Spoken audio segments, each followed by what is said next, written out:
हमें तो अरबी की आयतें सुननी नहीं, तो माफी मांगो। गलत। आपको पता भी है बच्चों को किस नहज पे लेके जा रहे हैं आप। जितने भी ये सूडो इंटेलेक्चुअल्स अपने आप को बहुत बड़े स्कॉलर्स और अपने आप को political scientist and social scientist and psychologist समझ रहे हैं ना, सजदों में गिर गिर के अल्लाह के सामने माफी मांगनी चाहिए।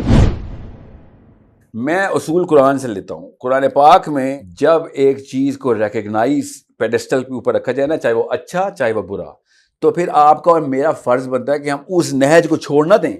ठीक है, वो इसलिए क्योंकि यहाँ पे भी तरीके और करीने कुछ और हैं और कुछ और ही को तोड़ने के लिए तो इस्लाम आया। इसलिए बहुत ज़रूरी है कि आपको पता हो, स्पेशली वो वाले लोग जो कह रहे हैं साहिल साहब को माफ़ी मांगनी चाहिए। अगर इन लोगों को, किसी भी बच्चे को मैं गलत हूँगा, सबसे पहले मैं माफ़ी मांगूंगा, मगर मैं यहाँ पे कुरान रिप्रेजेंट कर रहा हूँ।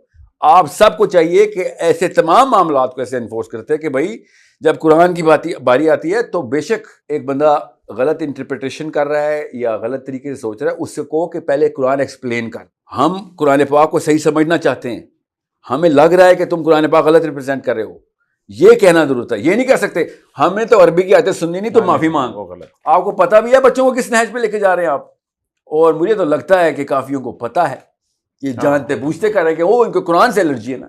तो जब अल्लाह ताला कहे ना कि या रसूलुल्लाह, कहें कुल से आयत शुरू हो रही है और एंड कहा अय्युहल जाहिलून, तो आपको साफ बता दूं, जो जितने भी ये सूडो इंटेलेक्चुअल्स अपने आप को बहुत बड़े स्कॉलर्स और अपने आप को political scientist and social scientist and psychologist समझ रहे हैं ना, सजदों में गिर गिर के अल्लाह के सामने माफ़ी मांगनी चाहिए कि या अल्लाह, हमें एक तरफ कुरान के स्टैंडर्ड से लिटरली कुरान का उसलूब था और कुरान पाक का फ़लसफ़ा था, और दूसरी तरफ तागूत था। उस बंदे की खाली एक तागूत को हमने नाउज़ बिल्ला फैशन बना के मीम बनाई, और हमें यही नहीं पता चला कि हम तेरी किताब की तज़लील करते रहे, और हमें यही नहीं पता चला कि हमने एक नया अब्द बना लिया था जिसको हमारे नफ्स से ग़ज़ा मिलती थी, और हमने उस बुत को तोड़ने की बजाय उसको सही माना और कहा कि तूने हमारे कल्चर में गलती की है। जाहिल नहीं कहते होते किसी को जाहिल को तज़लील होती है। आपको समझ भी आ रही है मैं जिस मौजू के ऊपर बात कर रहा हूँ, उस मौजू को जहालत के अंदर जहल कहना इस्लाम का अव्वलीन फरीज़ा। अल्लाह ताला ने इसको सबसे पहले तोड़ने के लिए कहा है।